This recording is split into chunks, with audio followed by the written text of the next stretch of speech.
अभी पूरा परिवार यहाँ पे इकट्ठा हो रहा है, पापा जी, चाचा जी सब हैं, बच्चे वगैरह सब हैं।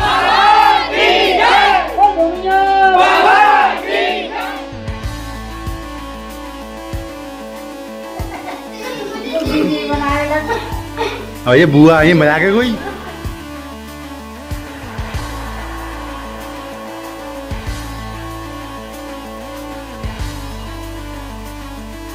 और फ्रेंड्स अभी हम आए हैं चाची के यहाँ। तो हमारे यहाँ क्या होता है, पूरी फैमिली जो है चाची जी के यहाँ गोवर्धन बनते हैं, खुला है पूरा।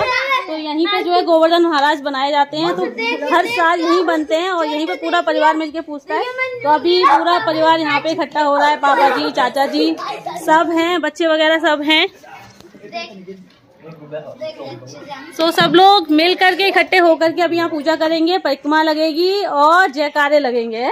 और मैं आपको बता दूं, मैं फर्स्ट टाइम यहाँ की पूजा में शामिल हो रही हूँ, क्योंकि यहाँ पे दौज वाले दिन गोवर्धन पूजे जाते हैं और मैं हमेशा दौज पे मायके में होती हूँ, लेकिन इस बार दौज पे मायके में नहीं हूँ। तो इस बार की पहली बार, फर्स्ट टाइम 9 सालों में फर्स्ट टाइम मैं यहाँ पे गोवर्धन की पूजा देख रही हूँ कि कैसे होती है। तो आप लोग भी मेरे साथ एंजॉय कीजिए, यहाँ की गोवर्धन की पूजा देखिए कि मेरे ससुराल में कैसे होती है। तो अभी सब चाचा जी, मेरे देवर, जेठ जी सब इकट्ठे हैं यहाँ पर। हेलो, राधे राधे दोस्तों, स्वागत है आप सभी का मेरे आज के इस ब्लॉग में। कैसे हो आप सब? अच्छे हैं ना? आई होप आप सभी लोग बढ़िया होंगे, मज़े में होंगे। मैं भी अच्छी हूँ। और आज है 14 नवंबर। सो यहाँ पर गोवर्धन पूजा हो रही है, रात का टाइम हो रहा है और यहाँ पर गोवर्धन पूजा की जा रही है। और हमारे यहाँ ससुराल में गोवर्धन पूजा सिर्फ घर के जेंट्स और जो लड़के होते हैं वही करते हैं।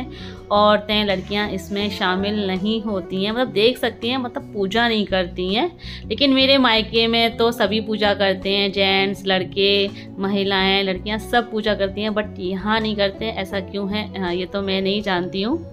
और जो गोवर्धन जी की पूजा करके जो प्रसाद बांटा जाता है वो भी जो लड़कियां, महिलाएं नहीं खाती हैं। कहते हैं कि यहाँ पर ऐसा बोला जाता है कि अगर गोवर्धन जी के महाराज का प्रसाद खा लिया तो जो है मूंछें निकल आएंगी, ऐसा बोला जाता है यहाँ पर। अब ऐसा इसमें कितनी सच्चाई है वो मुझे नहीं मालूम, बट ऐसा यहाँ पर बोला जाता है।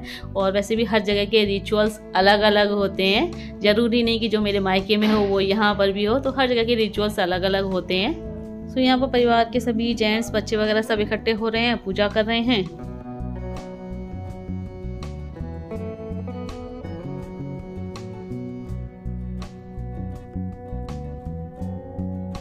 और यहाँ पे जो घर में जो बड़े दीपक जलते हैं वो गोवर्धन पे, जो दीपावली बड़ा दीपक जलता है ना, वो यहाँ पर फिर गोवर्धन जी पे रख दिया जाता है। और यहाँ सभी अपने अपने सूप में अपना घर से जो भगवान गोवर्धन जी महाराज को प्रसाद लगाने के लिए सब भोग वगैरह सब लेकर के आए हैं। कढ़ी चावल का भोग लगता है आज के दिन, तो वो सब लेकर के आए हैं। और खील खिलौने सब हैं, तो हल्दी से पैर पूछ के फिर खील खिलौने, कढ़ी चावल, इन सब का भोग लगाया जा रहा है।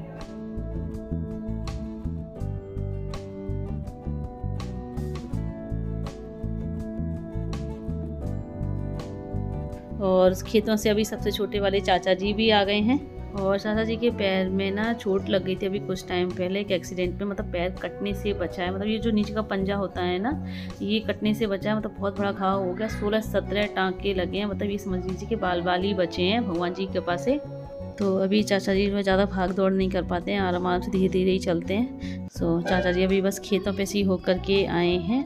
वैसे तो खेतों पे अब कुछ काम नहीं है, आलू की बुवाई तो हो चुकी है, बस थोड़ा बहुत देखने चले जाते हैं बाइक पे बैठ करके कि कोई जानवर वगैरह तो नहीं है वहाँ पर। और ये देखिए विजय भैया भी सही टाइम पे आ गए हैं। पूजा हो ही रही थी कि विजय भैया भी आ गए हैं, तो वो भी जो है पूजा में शामिल हो गए हैं। और अब बस सब मिल करके एक साथ जो है परिक्रमा लगाएंगे गोवर्धन जी महाराज की।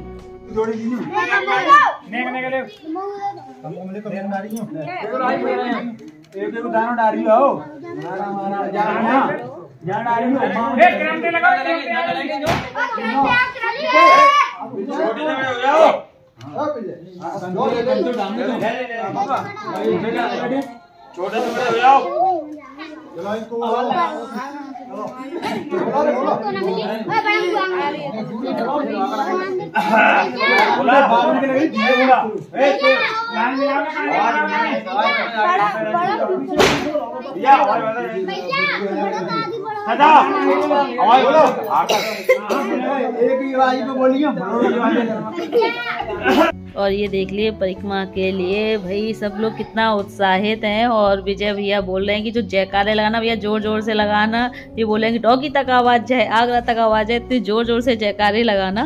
और अभी परिक्रमा स्टार्ट हो गई तो 7 परिक्रमा लगेंगी ऐसे जौ के दाने डालते हुए। और चाचा जी जो हैं पानी छिड़कते जा रहे हैं। और जैसी एक परिक्रमा पूरी हो जाती ना तभी जोर से जो है जयकारे लगते हैं।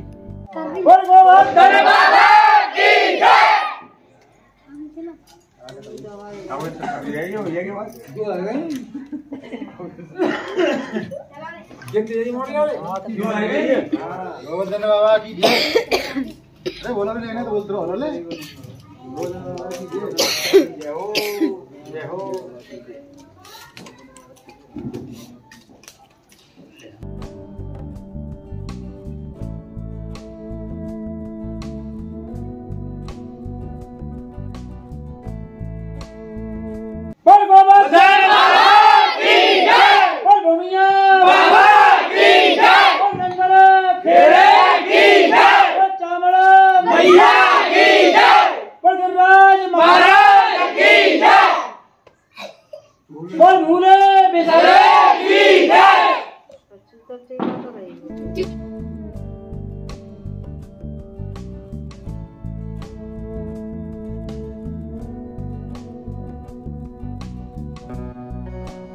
और अभी पापा जी यहाँ गेट पे दोनों ओर सातियाँ बना रहे हैं। मम्मी जी बोल रही थी कि गोवर्धन जी पूजा करने के बाद सीधे घर में नहीं घुसते हैं, गेट के दोनों ओर सातियाँ बना करके पूछते हैं, उसके बाद घर में अंदर घुसते हैं। सो वही पापा जी कर रहे हैं यहाँ पर। और अब बस खाना वगैरह खाएंगे पियेंगे, रेस्ट करेंगे। और कल फिर दौज मनेगी, आज भी दौज मनी और कल भी दौज मनेगी। कल जो है हमारी बुआ सास आएंगी और जिया जी आएंगे, बच्चे आएंगे। तो कल भी दौज है, आज भी दौज है। मम्मी जी मौसी मैंने आज कर ली, बाकी कल होगी दौज।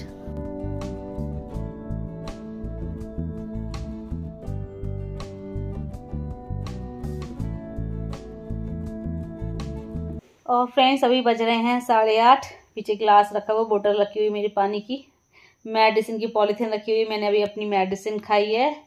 और यहाँ ये भी अपना फ़ोन में लगे हुए हैं, अपनी कुछ मेडिसिन लेके आए थे। इनको थोड़ा सा पेट में प्रॉब्लम हो रही थी डाइजेशन की, तो ये कल गए थे दिखाने डॉक्टर को। यहाँ पर शमशाबाद रोड पर डॉक्टर को गए थे दिखाने, तो उन्होंने 15 दिन की मेडिसिन दी है ये। तो वही देखने लग रहे हैं कि किस किस जो मेडिसिन है वो किस चीज़ के लिए है। और काफ़ी महंगी मेडिसिन आई है, तो देखने लग रहे हैं कौन सी मेडिसिन किस काम के लिए है। तो वही मोबाइल पे सर्च करने लग रहे हैं।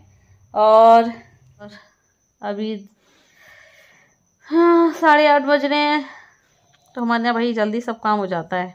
तो आज त्योहार है, गोवर्धन है, तो इसलिए थोड़ा सा 8:30 9 इतने 8:30 बज गए हैं। नहीं तो यहाँ पे 7 साढ़े 7 तक तो खाना पीना सब काम हो जाता है, बिस्तर पे आ जाते हैं। मम्मी जी तो सो भी जाती हैं, 8 बजे तक तो सो जाती हैं मम्मी जी तो। बस हम ही सब लोग जगते रहते हैं, क्योंकि हमें हैबिट नहीं है इतनी जल्दी सोने की, तो हम जगते रहते हैं, अपना टाइम पास करते रहते हैं। मोबाइल देख लेते हैं, टीवी वगैरह देख लेते हैं, ऐसे टाइम पास कर लेते हैं। तो मुझे तो खैर नींद वही आती है, 10 साढ़े 10 से पहले नींद नहीं आती, ना मुझे ना तांशु को ना इन्हें। बाकी अम्मा मम्मी जी सो जाते हैं, पापा जी भी नहीं सोते हैं। पापा जी टीवी देखते हैं, अपना न्यूज़ वगैरह सुनते हैं। तो पापा जी भी वही 9:30 10 बजे तक सोते हैं। बस मम्मी जी जल्दी सो जाती हैं। सो अभी तो हम भाई इतनी जल्दी तो नहीं सो रहे। तांसु अभी पढ़ाई में लगा हुआ है, ये अपने मोबाइल में लगे हुए हैं। मैं भी थोड़ी बहुत देर टाइम पास करूँगी, क्या करूँ, नींद तो आ नहीं रही है।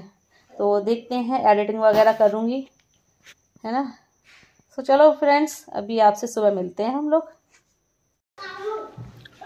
बुआ राम राम। और ये बुआ आई मजा के कोई जय हो गरी बुआ की। डरता रहे बुआ का। अच्छा हाँ, अरे कोई ना है। हाँ बाल का मामा ही हो तुम। मामा ही है बेटा।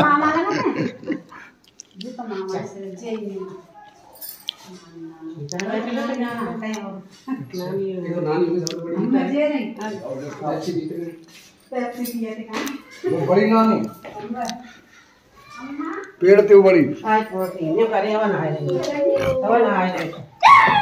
देख कर आराम दे। अम्मा देखना कौन आया अम्मा।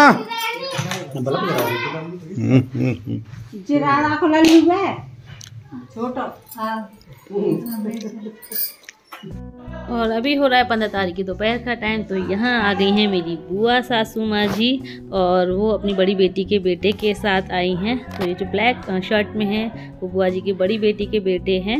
और बुआ जी के आते ही ना घर में भाई चारों तरफ खुशियाँ ही छा जाती हैं। बुआ जी का मतलब स्वभाव ही ऐसा इतना हंसमुख वाला है कि मतलब बुआ जी के आते ही ना घर में रौनक हो जाती है। और दादी की खुशी की तो पूछो ही मत। दादी तो भाई अपनी बेटी से मिलकर के बहुत खुश हैं। और माँ बेटी के रिश्ते को मतलब माँ कितनी भी बूढ़ी हो जाए और बेटी जो है कितनी भी एज हो जाए, माँ बेटी का जो रिश्ता है ना वो कभी नहीं बदलता। सो आज तो घर में रौनक होने वाली है। और थोड़ी देर में जीजाजी और दोनों बच्चे अनंत मुनमुन भी आ जाएंगे। और मैं भी अभी बुआ जी के आने से थोड़ी देर पहले ही डॉक्टर को दिखा करके लौटी हूँ। और डॉक्टर ने मुझे क्या बताया है, टेस्ट वगैरह किए थे तो उसकी क्या रिपोर्ट है वो मैं अभी आपको सब थोड़ी देर में बताती हूँ।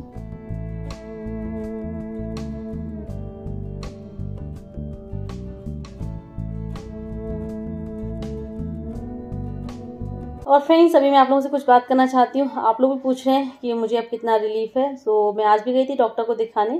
तो डॉक्टर ने पहले से मेरी कंडीशन में इम्प्रूवमेंट बताया है। उन्होंने बोला कि आपके यूट्रस में जो ब्लड इकट्ठा हो रहा था उसका साइज़ बढ़ा नहीं, उतने का उतना ही बना हुआ है। तो ये अच्छी बात है कि वो बढ़ा नहीं। अगर बढ़ जाता तो दिक्कत हो जाती, लेकिन वो बढ़ा नहीं है, उतने का उतना ही है। तो ये आपके लिए अच्छी बात है, प्लस पॉइंट है आपके लिए। और बच्चे की धड़कन भी अभी सब सही चल रही है, कोई दिक्कत नहीं है। फिर मैंने बोला कि डॉक्टर मुझे बेड रेस्ट पे कब तक रहना है, मुझे हाथरस भी जाना है। तो उन्होंने बोला कि आप सफ़र तो अभी नहीं कर सकते हो, अभी 15-20 दिन आपको जो है यहीं रहना पड़ेगा, अभी आप नहीं जा सकते। मैंने बोला कि मैं हाथरस में रहती हूँ। तो उन्होंने बोला अभी तो आप 15-20 दिन आपको यहीं रहना पड़ेगा, आप उसके बाद भले ही जो है देखना 15-20 दिन के बाद फिर हम आपको बताएंगे, लेकिन अभी आपको यहीं रहना है। और अगर आप चाहो तो छोटे मोटे काम कर सकते हो घर पे रह करके, लेकिन जो है आपको ज़्यादा लंबी दूरी का सफ़र नहीं करना और ज़्यादा वर्कलोड नहीं लेना और कोई वज़न वाला काम नहीं करना है। बस ये बोला छोटे मोटे आप हल्के फुल्के काम कर सकते हो। बस मुझे इसी से ही बहुत आराम मिल गया। चलो छोटे मोटे काम तो करूँ, मम्मी जी को थोड़ी बहुत तो हेल्प मिले। मेरी इतने दिनों से वो अकेली लगी हुई हैं तो थोड़ी बहुत तो हेल्प मैं कर सकूँ उनकी। और हाँ, कुछ लोग ये भी कह रहे थे कि ये सब फालतू का ड्रामा है, सब व्यूज़ के लिए, सब कंटेंट के लिए हो रहा है। तो भाई प्रेग्नेंट होना अपने हाथ में नहीं होता, वो भगवान के हाथ में होता है, हमारे हाथ में नहीं होता। अगर हमारे हाथ में हो ना तो हम कभी भी प्रेग्नेंट हो जाएं। और जो लेडीज़ प्रेग्नेंट नहीं हो पा रही हैं, बच्चे के लिए तरस रही हैं, उनको ऐसे ना तरसना पड़े। तो भाई कम से कम अगर आप अच्छा नहीं बोल सकते हो तो बुरा भी मत बोलो। ये सब चीज़ें अपने हाथ में नहीं होती, ये सब चीज़ें भगवान के हाथ में होती हैं, हमारे हाथ में नहीं होती। अगर मेरे हाथ में होता तो मुझे 8 साल वेट नहीं करना पड़ता। 8 साल बाद मुझे ये सेकंड प्रेगनेंसी कंसीव हुई है। मतलब इससे पहले भी एक बार हुई थी कंसीव, लेकिन वो ख़राब हो गया था, मेरा मिसकैरेज हो गया था। अगर ये मेरे हाथ में होता तो मेरा पहले मिसकैरेज नहीं होता। अगर मेरे हाथ में होता तो प्रेग्नेंट होना अपने हाथ में नहीं होता, वो सब भगवान की देन होती है। और ये भी बोल रहे थे कि आप ये जो बेड रेस्ट का ये सब ड्रामा कर रही हो, कुछ नहीं है। तो मैं आप लोगों को अपनी रिपोर्ट दिखा दूँगी, जो मेरा अल्ट्रासाउंड है वो भी मैं आपको दिखा दूंगी। आप कहो तो मैं वो भी आपको दिखाने के लिए तैयार हूँ। और मैं आपको अपनी रिपोर्ट जो मेरा प्रिस्क्रिप्शन है वो भी मैं आपको दिखा देती हूँ, जिसमें साफ साफ लिखा है कि बच्चा 9 महीने में कभी भी ख़राब हो सकता है, आपको कम्प्लीटली बेड रेस्ट की ज़रूरत है। वो भी मैं आपको अभी दिखा देती हूँ। देखिए 2 नवंबर का प्रिस्क्रिप्शन है, जब मैं डॉक्टर को गई थी दिखाने। ये देखिए मेरा नाम लिखा हुआ है और इसमें यहाँ देखिए साफ साफ लिखा हुआ है डॉक्टर ने कि बच्चा 9 महीने में कभी भी ख़राब हो सकता है। यहाँ साफ साफ लिखा हुआ है। और ये देखिए यहाँ पे पूरा लिखा हुआ है कि आपको कंप्लीट बेड रेस्ट की ज़रूरत है। कंप्लीट बेड रेस्ट साफ साफ लिखा हुआ है यहाँ पर। तो मुझे कोई शौक़ नहीं है झूठ बोलने का। और आप कहो तो मैं आपको अल्ट्रासाउंड की रिपोर्ट भी दिखा दूँगी, जिसमें साफ साफ नज़र आ रहा है कि मेरे यूट्रस में ब्लड का क्लॉट इकट्ठा हो रहा है बच्चे के पास। तो आप कहो तो मैं आपको वो भी दिखा दूँगी। सो प्लीज़ जो नेगेटिव कमेंट्स करते हैं उनसे मेरी यही रिक्वेस्ट है, अगर आप किसी को अच्छा नहीं बोल सकते तो आप प्लीज़ किसी को बुरा भी मत बोलिए। बाकी जो मेरे सब्सक्राइबर्स मुझे इतना प्यार दे रहे हैं, मेरे लिए इतनी विशेस कर रहे हैं, मेरे लिए मेरे होने वाले बच्चे के लिए, उन सभी को एक बार फिर से मेरी तरफ से बहुत बहुत धन्यवाद। और आप सभी का प्यार, आपकी दुआएं, आशीर्वाद हमारे साथ यूं ही बना रहे।